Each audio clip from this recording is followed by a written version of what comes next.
حضرت عبداللہ ابن مسعود آ گئے، انہوں نے کہا عمر تیری ہجرت بھی بڑی باکمال تھی، تیرا اسلام قبول کرنا بھی بڑا ہی باکمال تھا، حضور بھی تجھ سے ہمیشہ راضی رہے۔ عمر تو روتا کیوں ہے یار؟ بات تو یہ ہے کہ جب تو نے خلافت سنبھالی تو پھر تیرے طریقے بھی باکمال ہی تھے، اور جب تو میدان میں اترتا تھا پھر بھی تیرے معاملات باکمال تھے، اور جب تو مال غنیمت بانٹتا تھا پھر بھی تو باکمال۔ یار ہر موقع پہ تو باکمال تھا تو جاتے دفعہ روتا کیوں ہے؟ ان کا استغفار دیکھو، ان کی توبہ دیکھو۔ حضرت عمر پھر رو پڑے، کہنے لگے عبداللہ لوگوں کو میری نیکیوں کا پتہ ہے، گناہوں کا تو نہیں نا پتا، وہ تو میں جانتا ہوں یا میرا مالک جانتا ہے نا، نیکیاں تو سب کے سامنے، پر من آنم کے من دانم جو اندر چھپے ہوئے گناہوں کے ڈھیر ہے وہ تو میں جانتا ہوں۔ کہا تو نے میرے کلمہ پڑھنے سے لے کر میری حکومت تک میری ساری نیکیاں گنوائی ہیں، اب دعا کر میرے لیے کہ رب میری نیکیاں اور بدیاں برابر برابر کر دے، مجھے درجہ نہیں چاہیے، بس اللہ مجھے معاف کر دے۔ درجوں کی ضرورت نہیں ہے، یہاں تو لوگ درجات لے کے بیٹھے۔ حافظ کہتا ہے کہ میں جتنے آیتیں ہوں گی اتنے میرے درجے بلند ہوں گے، پہلے درجوں والا کام تو کوئی کرنا۔ مولانا کہتے ہیں کہ نور کے ممبر پہ بیٹھوں گا، بھائی پہلے بتا نور کے ممبر کی طرف تیرا سفر بھی جاری ہے کہ نہیں؟ تاجر کہتا ہے کہ میں سخاوت کروں گا تو حضرت عثمان کے ساتھ جگہ ملے گی، پر حضرت عثمان کی سخاوت اور اپنی سخاوت کا فرق بھی دیکھ۔ مجاہد کہتا ہے کہ میں نبی پاک کے جہاد والے صحابہ کی پشت پہ رہوں گا تو پہلے اپنے کام تو دیکھ۔ اور جب ساری باتیں سمجھ میں نہ آئے تو پھر اللہ کی بارگاہ میں استغفار کر، پھر بیٹھ۔ بڑے لوگ استغفار کرتے، معافی چاہتے، اور یہ استغفار پھر اتنا کرم کرتا، اتنی آسانی کرتا، اس قدر بہتری کرتا کہ وہ مانگ تو اپنے گناہوں کی معافی رہے ہوتے تھے اور اللہ رحمتوں کے دروازے کھول دیتا تھا، اللہ ان پر کرم کے دروازے۔ حضرت امام حسن کے پاس ایک شخص آیا، حضرت امیر معاویہ بھی بیٹھے تھے، تو اس نے امام حسن سے آ کے کہا کہ حضور اولاد نہیں ہے، کوئی دعا کر دے۔ تو جو ہے میری بات پر، اب بھی لوگ پیروں کے پاس آتے ہیں نا، ماشاءاللہ سے اللہ خیر فرمائے، تو پیر صاحب اگر وظیفہ بتائیں تو وظیفہ چونکہ پڑھنا پڑتا ہے وہ کام مشکل ہے، لہذا تعویذ تو پیروں نے بھی اب ماشاءاللہ بڑی ترقی کر لی، انہوں نے بھی تعویذ چھپوا کے رکھ لی ہے۔ کون لکھے اتنے تعویذ، جو کہ ہر مرید کو تو تعویذ چاہیے، انہوں نے نا جی تعویذ پکے چھپوا لیے، کچھ نے مورے بنوا لی ہیں۔ تو دیکھتا رہتا ہوں، میرا شعبہ ہے نا، میں دیکھتا رہتا ہوں کہ مور لگائی، اس کو باندھا، اللہ خیر کرے۔ تو اب وہ نفسیاتی معاملہ ہے، ظاہر ہے 100 بندہ تعویذ لے کے گیا ہے تو 1.5 کو تو فرق پڑے گا ہی نا بیچ میں، تو جس کو فرق پڑ گیا اس کا فیس بک پہ دے دیا کہ یہ میری کرامت ہے جی، تو جس کا نہ پڑا جی جڑے محرم راز حقیقت دے او تے راز حقیقت کھول دے ہی نہیں، اے جنہ ویکھیا نہیں او کرن گلاں، جنہ ویکھ لیا او تے بول دے ہی نہیں۔ ہمارے ایک حضرت تھے تو ان کے پاس ہم بیٹھے تھے، نیک آدمی، تو تعویذ دیا تو مرید کہنے لگا حضور دوبارہ کب آؤں؟ کہنے لگے فرق پڑ گیا تو آ جانا، نہیں تو کہیں اور چلے جانا۔ اس لیے کہ شیخ عبدالعزیز دباغ رحمت اللہ علیہ کے ایک مرید نے کہیں تنقید کر دی تھوڑی سی، یہ لفظ بس نا بہت بڑے ہیں، ان کی میں تشریح نہیں کروں گا، جتنے جملے اتنی بات کر کے بیت جاؤں گا، ان کی تشریح نہیں ہو سکتی، یہ ان کی توضیح نہیں ہو سکتی، کچھ تفصیل نہیں ان کی ہو سکتی، یہ جملے بڑے، میں کوئی تشریح نہیں کروں گا۔ اس نے کہا کہ حضور فلاں فلاں فلاں فلاں جگہ مجھے پریشانی ہے آپ کے حوالے سے، تو آپ فرمانے لگے میں نے کون سا باندھا ہوا ہے، نہیں سمجھ میں بات آتی تو کہیں اور چلا جا، باندھ کے رکھا نہیں، دروازے کھلے ہوئے ہیں، کہیں اور چلا جا، ختم ہو گئی بات۔ تنقید کرنے کی ضرورت چھٹی، اس لیے کہ وہ لوگ بت نہیں بناتے تھے کہ بس ادھر ہی پوجا کرنی ہے کہ کہیں اور نہیں جانا، یہ چھوڑے ہے نا ہمارے چکر چلا ہوا، میرے علاوہ کہیں اور نہ جانا۔ شیخ عبدالوہاب شرونی فرمایا کرتے تھے یہ تو نقص ہے تیرے اندر کا، یہ تو تیرے اندر کا نقص ہے، اگر تو قابل ہوتا تو کہتا جا سنگیا سارا زمانہ دیکھا، اگر کوئی میرے جیسا ملا تو چلا جانا، اور اگر میری طرح کا نہ ملا تو پھر کہیں اور جا دیکھا سارا۔ او بھائیو کیا چکر ہے، وظائف لوگ پوچھتے تھے تو ان پہ عمل کرتے تھے، وہ چیزیں فائدہ دیتی۔ حضرت امام حسن سے آ کے وظیفہ پوچھا، اس شخص نے کہا حضور اولاد کوئی نہیں تو وظیفہ بتایا، تو آپ نے فرمایا استغفار پڑھا کر، کیا کر؟ اس نے کہا ٹھیک ہے، تو حضور پھر میں دوبارہ کب آؤں؟ تو امام حسن کہنے لگے بے اولاد ہے نا تو، استغفار کا وظیفہ بتایا نا؟ کہا ہاں۔ فرمانے لگے اب اس وقت آنا جب اللہ تجھے 10 بیٹے عطا کرے گا۔ کتنے؟ 2 4 نہیں، 10 ہی کہہ دیے۔ تو حضرت امیر معاویہ رضی اللہ تعالیٰ دیکھا، کہنے لگے حسن اتنا بڑا دعویٰ؟ آپ فرمانے لگے میں نے کہہ دیا نا تو اللہ فضل کرے گا، ہاں ہاں اللہ خیر کرے گا، خیر ہو جائے گی۔ وہ شخص کئی سالوں کے بعد آیا، کئی سالوں کے بعد، تو حضرت امیر معاویہ کو بھی ساتھ لایا، کہنے لگا حضور اللہ کے فضل سے اللہ نے 10 بیٹے عطا فرمائے، پورے 10 ہی اللہ نے دیے۔ تو حضرت امیر معاویہ کہنے لگے جناب بات تو آپ کی سچی ہو گئی، پر مجھے بھی بتائیے وظیفہ کہاں سے لیا؟ فرمانے لگے قرآن پاک سے، سورہ نوح کی 10 11 12 آیت پڑھو، اللہ فرماتے ہیں تم استغفار پڑھو، میں تمہاری بیٹوں سے بھی مدد کروں گا، مالوں سے بھی مدد کروں گا۔ تو میں نے استغفار بتائی تھی، اور قرآن میرے اللہ کا ہے، رب کا وعدہ جھوٹا ہو سکتا فرمایا 10 بیٹے ملنے تھے، میں نے کیا جو دیا تھا؟ وہ میرے بھائیوں یاد رکھیں، استغفار اللہ کی رحمت نازل کر۔ ایک ہوتا ہے خوف، ایک ہوتی ہے خشیت۔ خوف والے لوگ توبہ کرتے ہیں، خشیت والے استغفار کرتے ہیں۔ ایک ہوتا ہے خوف، ایک ہوتی ہے خشیت والے استغفار کرتے ہیں۔ نبی کریم علیہ السلام نے فرمایا میں دن میں 100 مرتبہ استغفار کروں۔ دن میں توبہ والا کہتا ہے کہ میں بھول گیا تھا، مجھے معافی مل جائے، اور خشیت والا کہتا ہے میرا یار ناراض نہ ہو جائے، وہ استغفار ہی کرتا رہتا ہے، وہ معافی حضرت رومی نے مثال دی ہے، فرماتے ایک عورت تھی تو بھیک مانگا کرتی تھی، ایک دن بادشاہ کے دروازے پہ بھیک مانگنے گئی تو بادشاہ کو پسند آ گئی، اس نے نکاح کر لیا۔ 20 کنیزائیں اس بی بی کے پاس تھی خدمت کرنے کے لیے، روٹی دینے کے لیے، کپڑا دینے کے لیے، لیکن وہ ہر وقت روتی رہتی، ہر وقت روتی۔ ایک سمجھدار کنیز کہنے لگی کہ ملکہ اب تیرا درجہ بہت بڑا ہے، تو ہر وقت روتی رہتی ہے، معافی مانگتی رہتی ہے ہر وقت، کون سی ایسی نعمت ہے جو تیرے پاس نہیں؟ تو وہ کہنے لگی اس لیے تو روتی ہوں۔ کیا مانا؟ کہنے لگی اس لیے روتی ہوں کہ میں اس قابل نہیں تھی جو مجھے مل گیا، کہیں میرے سر کا سائیں ناراض نہ ہو جائے، وہ کہیں بگڑ نہ جائے، مجھے پتا ہے کہ میں کیا تھی اور مجھے کہاں تک پہنچا دیا، میں روتی اس لیے ہوں کہ کبھی کہیں وہ ناراض۔ حضرت عمر اس لیے روتے تھے کہ کہیں مصطفیٰ ناراض نہ ہو۔ مسلمانوں کا ایک مرکز ہے، ایک رجوع کی جگہ ہے جس کی طرف اہل ایمان کے دل کھنچے چلے جاتے ہیں۔ اپنے اس مرکز و محور کی طرف ہر اہل دل کا دل مائل ہوتا ہے۔ ہم اسے اپنی زبان میں حرمین شریفین کہتے ہیں۔ مکہ مدینہ کی پرفضا اور پربہار رونقیں ہمیشہ سے اہل ایمان کی توجہ کا مرکز رہی ہیں۔ اللہ تبارک و تعالیٰ نے قرآن مجید میں فرمایا کہ وَأَتِمُّوا الْحَجَّ وَالْعُمْرَةَ لِلَّهِ، فرمایا حج اور عمرہ پورا کرو اللہ کی رضا کے، محض اپنے رب کو راضی کرنے کے لیے، اس کی خوشنودی حاصل کرنے کے لیے، اس کی رضا کو پانے کے لیے حج اور عمرہ کرو۔ ظاہر ہے ہر ایک پر تو اس کو فرض و ضروری قرار نہیں دیا گیا۔ من استطاع الیہ سبیلا، یہ اسی کے لیے ہے جس کو اللہ تعالیٰ اس رستے کی وسعت اور استطاعت عطا کرے۔ باقی جس شخص کے پاس طاقت ہو، وسعت ہو، وقت ہو، جسمانی طور پر، مالی طور پر وہ یہ کام کر سکتا ہو، اس کو چاہیے کہ وہ کوشش کرے اللہ کے گھر کی زیارت کرے، اس کو چاہیے کہ وہ قصد کرے رسول رحمت علیہ السلام کے روضہ اطہر پر حاضری دینے، نبی کریم علیہ السلام کی مقدس مسجد نبوی شریف میں عبادت کرنے کا۔ مسند ابو یعلا میں بہقی شریف میں حضرت ابو ہریرہ رضی اللہ تعالیٰ عنہ سے حدیث مروی ہے، نبی اکرم صلی اللہ تعالیٰ علیہ وسلم نے بیان فرمایا کہ رب فرماتا ہے جس بندے کو میں نے دنیا میں جسمانی صحت اور رزق کی فراوانی عطا کی، پھر بھی وہ 4 یا 5 سال کے اندر میرے پاس نہ آیا، یعنی میرے گھر کعبۃ اللہ نہ آیا، تو رب فرماتا ہے بندہ بڑا محروم۔ یہ بہقی میں بھی موجود ہے اور مسند ابو یعلا۔ اللہ نے وسعت دی ہے، اگرچہ علماء نے لکھا ہے کہ یہ وجوبی حکم نہیں ہے، چونکہ حج صرف زندگی میں ایک بار ہی فرض ہے، لیکن اگر جسم میں بھی طاقت ہو اور مالی طور پر بھی وسعت ہو تو حدیث یہی بتاتی ہے کہ کم از کم 5 سال میں ایک دفعہ اگر اللہ رسول کی بارگاہ کی حاضری ہو جائے تو این سعادت بزور بازو نیست۔ تو بھائی کوشش کی جائے، ہمت کی جائے، بیت اللہ شریف کا سفر کیا جائے۔ نبی اکرم صلی اللہ تعالیٰ علیہ وسلم نے جا بجا بیت اللہ شریف کی حاضری کے فضائل بیان کیے۔ حضور علیہ الصلوۃ نے فرمایا مسجد نبوی میں نماز پڑھو گے تو 50,000 نمازوں کا ثواب ملے گا، اور حرم مکی میں نماز ادا کرو گے تو 1,00,000 نمازوں کا ثواب ملے گا۔ لیکن شرط کیا ہے؟ شرط یہ ہے کہ آداب کا ضرور خیال رکھ۔ اللہ نے توفیق دی ہے، بہت زیادہ مسلمان راستے آسان ہو گئے ہیں، اب تو کپڑوں کی استری نہیں ٹوٹتی اور حرم آ جاتا ہے، 4-5 گھنٹے کی فلائٹ کی سہولت کے ساتھ لوگ وہاں حاضر ہو جاتے ہیں۔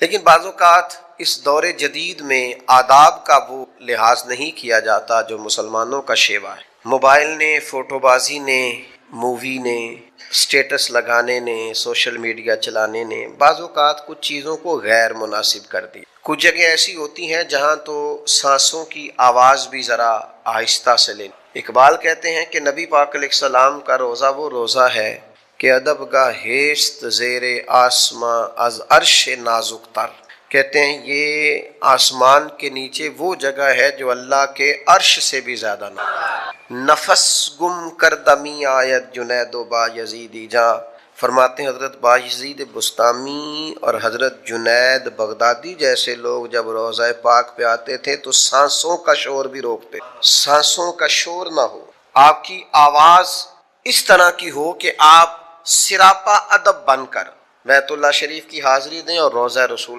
لیکن یہ کہ آپ نے 2 آدمی دور کھڑے کیے ہیں کہ جب میں جاؤں گا تو میری ویڈیو بنا لینا اور جب میں نکلوں گا تو میری تصویر کھینچ لینا، میں عرض کروں گا کہ یہ مناسب نہیں ہے، یہ آداب کے منافی. ہم اپنے طالب علموں کو اجازت نہیں دیتے کہ وہ کلاسز میں آئیں تو موبائل ساتھ رکھیں، پابندی ہے ادارے، موبائل آپ کا ضبط ہو، آپ کو چھٹی والے دن آئے گا، اس لیے کہ یہ ادب کے خلاف ہے کہ آپ کلاس میں بیٹھے. مجھے بتائیے کسی بھی اسکول میں، کسی بھی ادارے میں کسی طالب علم کو اجازت ہے کہ وہ استاد کے پاس بیٹھا ہو تو موبائل چلائے؟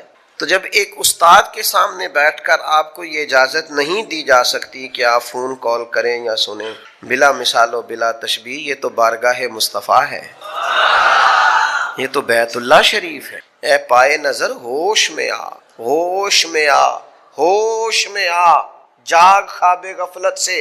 اے پائے نظر ہوش میں آ، یہ کوہ نبی ہے، آنکھوں سے بھی چلنا یہاں بے ادبی ہے. اور فاضل بریلوی رحمت اللہ علیہ فرمانے لگے حرم کی زمین اور قدم رکھ کے چلنا، ارے سر کا موقع ہے وہ جانے. تو آداب کا خیال کرنا اتنا. دیکھیے یہ بیت اللہ شریف، نبی اکرم صلی اللہ تعالی علیہ وسلم نے خانہ کعبہ کا خود ادب سکھایا. حضور فرمانے لگے، یہ بخاری میں موجود ہے، فرمایا جب بھی تم میں سے کوئی قضائے حاجت کے لیے بیٹھے تو اس طرح کبھی نہ بیٹھے کہ اس کا منہ قبلے کی طرف ہو یا اس کی پیٹھ قبلے کی طرف. وہ قضائے حاجت کے لیے جب بیٹھے تو اس ترتیب سے بیٹھے کہ نہ منہ کعبے کی جانب ہو نہ پشت کعبے کی جانب. یہ اس کا ادب ہے. ہمیں اپنے گھروں میں واش روم بھی اس ترتیب سے ترتیب دینے چاہیے کہ نہ ان کا منہ کعبے کی طرف ہو نہ پشت کعبے کی طرف. اس کا لحاظ رکھنا نہایت ضروری ہے. نبی پاک علیہ السلام نے تلقین فرمائی. ابو داؤد شریف میں حدیث ہے، ایک شخص لوگوں کو نماز پڑھایا کرتے تھے، ظہر کی نماز پڑھائی اور بعد میں انہوں نے بیت اللہ شریف کی طرف منہ کر کے تھوک دیا. بیت اللہ شریف سامنے نہیں تھا، وہ مدینے میں نماز پڑھا، وہ وہاں سے 500 کلومیٹر 600 کلومیٹر کی دوری پہ. انہوں نے بیت اللہ شریف کی طرف منہ کر کے تھوک دیا تو نبی پاک علیہ السلام نے لوگوں سے کہا یہ آدمی آج کے بعد تمہیں نماز نہ پڑھائے. کعبے کی طرف منہ کر کے تھوکا تو نبی کریم علیہ السلام نے منع فرمایا کہ اب یہ نماز نہ پڑھائے. عصر کے وقت مصلی پہ کھڑے ہونے لگے تو لوگوں نے منع کر دیا، فرمایا کہ آپ نماز نہ پڑھائیں. تو انہوں نے کہا میری غلطی. تو کہا نبی پاک صلی اللہ علیہ وسلم نے منع فرمایا ہے. تو وہ سیدھے رسول کریم صلی اللہ تعالی علیہ وسلم کی خدمت میں حاضر ہوئے. یا رسول اللہ آپ نے منع کیا؟ حضور نے فرمایا ہاں. حضرت صاحب رضی اللہ تعالیٰ عنہ اس حدیث کے راوی ہیں، فرماتے مجھے یاد پڑتا ہے کہ نبی پاک نے فرمایا اس لیے منع کیا. یہ سننا ذرا لفظ، یہ ابو داؤد شریف میں دیکھنا. حضور فرمانے لگے اس لیے منع کیا ہے کہ تو نے اللہ کو بھی تکلیف دی ہے اور اللہ کے رسول کو بھی تکلیف اذیت دی ہے. تو نے اللہ رسول بیت اللہ شریف کا احترام نہ کرنا، اس کی طرف تھوکنا، اس کو حضور نے اس سے تشبیہ دی کہ تو نے اللہ رسول کو. لوگ پرواہ ہی نہیں کرتے، ادب ہی نہیں کرتے، خیال ہی نہیں کرتے، توجہ ہی نہیں کرتے. اور جو ادب کرے اسے کہتے ہو یار تم لوگ تو پاکستانی ہو، تم تو انڈین ہو، تم تو فلاں جگہ سے آئے ہو، تم تو بنگلہ دیش کے ہو، تمہیں کیا زیادہ احترام کا پتہ نہیں؟ جی آپ کو زیادہ پتہ، بھائی آپ ہمیں سکھا دیجئے. باقی ہم نے یہی پڑھا ہے کتاب و سنت میں، اسی کو ادب جانا ہے، یہی ہمارے لیے حرز جاں ہے. حضرت ابن عباس رضی اللہ تعالیٰ عنہ ارشاد فرماتے ہیں کہ مکہ مکرمہ میں جا کے بیت اللہ شریف میں جا کے میں اتنا محتاط رہتا ہوں کیونکہ اگر مکہ مکرمہ میں ایک نیکی کا ثواب 1 لاکھ ہے تو وہاں گناہ کرنے سے بھی 1 لاکھ لکھا جاتا. حضرت عبداللہ ابن عباس رضی اللہ تعالیٰ عنہ فرماتے ہیں میں وہاں جا کے اتنا محتاط رہتا ہوں بیت اللہ شریف میں کہ میں کہتا ہوں مجھ سے مکہ مکرمہ کے علاوہ کسی جگہ 70 غلطیاں بھی ہوتی ہیں تو ہو جائیں، لیکن خانہ کعبہ میں میں موجود ہوں تو اللہ کرے مجھ سے 1 خطا بھی نہ. باہر کی 70 خطائیں بھی گوارا ہیں لیکن مکہ مکرمہ میں 1 خطا بھی. اعلیٰ حضرت بریلوی رحمۃ اللہ نے لکھا ہے جب حج ہو جاتا تھا تو حضرت عمر رضی اللہ تعالیٰ عنہ درہ اٹھا لیا کرتے تھے اور فرماتے تھے چلو یمن والو یمن چلے جاؤ، مصر والو مصر چلے جاؤ. لوگوں کو زیادہ دیر بیت اللہ میں رہنے نہیں دیتے کیونکہ وہ سمجھتے تھے یہ اگر زیادہ دن یہاں گزاریں گے تو یہ غلطیاں کریں گے، اپنی عادات کے مطابق یہ کوتاہیاں کریں گے تو نتیجہ یہ ہوگا کہ گناہ اکٹھے کریں. اس لیے ہمارے اکثر علماء اس بات کے قائل ہیں کہ مکہ مکرمہ میں بہت زیادہ دن گزاریں آپ، لیکن شرط یہ ہے کہ اپنے اوپر کنٹرول رکھیں، اور جو کنٹرول نہیں رکھ سکتا وہ پھر مکے میں تھوڑے دن گزار۔ مدینہ طیبہ میں نیکی تو 50,000 ہے پر گناہ ایک کا ایک ہی لکھا جاتا ہے۔ یہاں رحمت کا انداز تھوڑا اور ہے، تو چلو یہاں وقت زیادہ گزار لے اگر گزار سکتا ہے، لیکن بیت اللہ شریف میں وہ آدمی زیادہ وقت گزارے جس نے وہاں کا احترام بہرحال بجا لے آنا۔ ایک اور بات بھی عرض کروں، بیت اللہ کا جب آپ طواف کریں، اللہ تعالیٰ سب کو موقع عطا فرمائے، تو کوشش کریں کہ صرف اللہ کے جلال کا خیال ہو، رب کی رحمت کی۔ بیت اللہ کا طواف کرتے ادھر ادھر کے خیال آنا، سامنے اللہ کا گھر ہے، حاضر اس کی بارگاہ میں ہو گئے، اور پھر ناراض نہ ہوئیے گا مجھ سے، باقاعدہ لوگوں نے موبائل پکڑے ہوئے ہیں، ساتھ ساتھ ویڈیو چل رہے، او بھائی بس کر دے، تو کیا غیر مناسب معاملہ تو کر رہا ہے۔ میرے عزیز، کوئی غیر کا خیال نہ ہو، کوئی۔ امام غزالی رحمت اللہ علیہ نے لکھا ہے، حضرت وہاب بن منبہ فرماتے ہیں کہ بیت اللہ شریف اللہ کے حضور عرض کرتا ہے، اے اللہ میں تیری بارگاہ میں فریاد کرتا ہوں، اور اے جبریل تیرے سامنے بھی میں شکایت کرتا ہوں کہ یہ جو طواف کرنے والے ہیں یہ مجھ پر ستم کرتے ہیں۔ بیت اللہ عرض کرتا، اے کعبے تجھ پر کس طرح ستم کرتے ہیں؟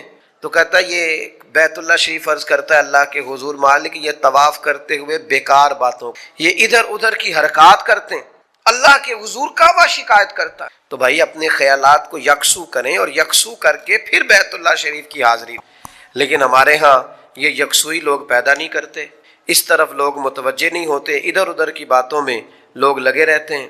میں عرض کروں ضرور جائیے، بار بار جائیے، کئی بار جائیے، پر ادب سارے قائم رکھ کے، معاملات کا پوری طرح خیال رکھ کے جائیے۔ یہ تو چند باتیں تھیں کعبۃ اللہ کے میں، اور پھر جب موقع ملے حضور کی بارگاہ کی حاضری، یعنی حاجیوں آؤ شہنشاہ کا روضہ دیکھو، کعبہ تو دیکھ چکے ہو اب کعبے کا بھی کعبہ دیکھو۔ اور کسی درویش نے کہا تھا کہ مجرم ہو تو منہ اشکوں سے دھوتے ہوئے آؤ، آؤ نہ درے طواب پہ روتے ہوئے آؤ۔ قرآن میں موجود ہے توبہ کا طریقہ، بس سرکار کی دہلیز سے ہوتے ہوئے آؤ، حضور کی بارگاہ سے ہوتے ہوئے آؤ۔ نبی پاک کی مدینہ طیبہ کی حاضری یہ بہت بڑی سعادت، اور این سعادت بزور بازو نیست تانا بخشندہ خدا بخشند، یہ وہ سعادت ہے جو بازو کی قوت سے نہیں ملتی، یہ تبھی ملتی ہے جب رب چاہتا۔ کوئی پیسوں کے زور پہ نہیں جا سکتا، تعلقات کے زور پہ نہیں جا سکتا۔ کسی شاعر نے کہا تھا کئی دولتاں والے رہ جاندے تے مسکین نظارے کر دے نے، میراں دی گل نہ غریباں دی گل لے، مدینے چ جانا نصیباں دی گل لے۔ یہ تو کرم ہوتا ہے تو بات بن۔ تو وہاں کے بھی آداب ہیں، وہاں کے بھی آداب۔ پہلی بات تو یہ ہے کہ سفر میں مشکلات آتی ہیں، کبھی فلائٹ لیٹ ہونے کا مسئلہ ہے، کبھی وہاں کچھ تھوڑی دشواری آ گئی ہے، کچھ مسائل ہیں، انسان کو درپیش رہتی ہیں چیزیں۔ کیا خوبصورت انداز میں نبی پاک نے تسلی، اس سفر محبت میں اگر کہیں کوئی دشواری آ جائے، کوئی تکلیف سہنی پڑ جائے، تو کس ترتیب سے سرکار نے قلبی راحت کا سامان کیا۔ حضور فرمانے لگے جو شخص مدینہ طیبہ کی سختیوں اور مصیبتوں پر صبر کا دامن ہاتھ سے نہیں چھوڑے گا، فرمایا میں قیامت والے دن اس کا گواہ بھی بنوں گا اور اس کی سفارش بھی کروں گا۔ صبر کرے تکلیفوں پر، مشکلات پر صبر کرے، میں اس کا گواہ بن جاؤں گا۔ بہت بڑی نعمت نہیں کہ آپ نے تھوڑا سا صبر کیا اور حضور کی شفاعت نصیب ہو گئی، نبی پاک کی گواہی مل گئی قیامت کے دن، بہت بڑا اعزاز نہیں؟ اس اعزاز کو لینے کی کوشش کریں، اس سعادت کو سمجھنے کی کوشش کریں، اس پر متوجہ ہو، اس حدیث کے دامن سے پھوٹنے والی ضیاؤں سے اپنے باطن کو نورانی کریں، اور بڑے بردبار ہو کر، بڑے تحمل کے ساتھ، بڑی وفاداری، بہت بڑے حوصلے اور خوبصورتی کے ساتھ جائیں۔ وہاں کچھ لوگ جاتے ہیں تو انہیں جلدی بڑی ہوتی ہے، بڑی جلدی۔ آپ بیت اللہ شریف جائیں اطمینان سے۔ وہ اب تو خیر حالات اور طرح کے ہو گئے، ورنہ پرانے لوگ نا کچھ چٹکیاں کاٹتے تھے، چٹکلے چھوڑتے تھے تو وہ بڑا اثر رکھتے تھے۔ یعنی کوئی آدمی بس میں پہلے گھسنے لگتا تھا نا، یا جہاز میں پہلے جانے لگتا تھا، تو لوگ کہتے تھے بھائی اسے جانے دو، اس نے پہلے پہنچنا ہے۔ حالانکہ وہ پہلے پہنچ سکتا، سب کے ساتھ ہی گاڑی نے چلنا ہے، سب کے ساتھ ہی جہاز نے اڑنا ہے۔ تو کچھ لوگوں کو نا بلا وجہ کی بے قراری ہوتی، اطمینان رکھا جائے، سکون رکھا جائے۔ اب بیت اللہ شریف حاضر ہوں تو سرکار کی بارگاہ میں جائیں۔ ایک قبیلہ وفد عبد القیس حضور سے ملنے کے لیے آیا، تو کچھ قبیلے کے لوگ جلدی جلدی حضور کی بارگاہ میں حاضر ہو، لیکن ان کے سردار نے کیا کیا، وہ ذرا رکا، پہلے کپڑے بدلے، غسل کیا، اور پھر وہ تھوڑا سا تیار ہو کر اطمینان سے کریم کی بارگاہ میں حاضر ہوا۔ اللہ کے حبیب صلی اللہ تعالیٰ علیہ وسلم فرمانے لگے تمہاری دو عادات اللہ کو بڑی پسند ہیں۔ یا رسول اللہ صلی اللہ علیہ وسلم کون کون سی؟ فرمایا ایک تمہارا حلم اور دوسرا تمہاری بردباری۔ یہ تمہاری طبیعت میں ٹھہراؤ ہے نا، یہ اللہ کو محبوب ہے۔ آپ حرمین شریفین جائیں تو بردباری کا مظاہرہ کریں، وزاداری کا مظاہرہ کریں، اپنی زبان کو کچھ عرصے کے لیے شکووں سے، شکایات سے، بلا وجہ کی گفتگو سے اپنے آپ کو پاک کریں۔ مجھے ایک دوست نے پوچھا حرم شریف جا کے کس طرح رہنا چاہیے؟ میں نے کہا جس طرح بندے نے روزہ نہیں رکھا ہوا ہوتا، اور روزہ دار کی ایک مخصوص حالت ہوتی ہے، اس کے ذہن میں ایک اثر ہوتا ہے کہ میں روزہ دار ہوں، تو بہت سارے معاملات کے اندر اس کا رویہ تبدیل ہو جاتا ہے، بہت ساری چیزوں کے اندر اس کے اندر ایک عجیب قسم کا احساس ہوتا ہے کہ میں نے روزہ رکھا ہوا ہے۔ حرم شریف جائیں تو آپ کا احساس اس طرح کا ہو، اللہ کے گھر کی حاضری دیں تو آپ کا رویہ اس طرح کا ہو کہ آپ میں یہ احساس ہو کہ میں اس پاک جگہ پہ حاضر ہوں جس جگہ پہ اللہ تعالیٰ کی رحمت اور اس کا کرم ہر دم برستا ہے۔ اور وہاں کے جو مقامی لوگ ہیں، صحیح العقیدہ مسلمان، ان کے لیے اپنے دل میں بڑا ادب کا جذبہ رکھیں۔ خاص بات کر رہا ہوں، اپنی طبیعت میں ان کے لیے احترام پیدا کریں۔ اللہ کے حبیب صلی اللہ تعالیٰ علیہ وسلم نے فرمایا جو شخص اس شہر والوں یعنی مدینہ طیبہ کے رہنے والوں کے ساتھ برائی کا ارادہ کرے گا، اللہ تعالیٰ اسے دوزخ میں اس طرح پگھلا دے گا جس طرح پانی میں نمک پگھل جاتا ہے۔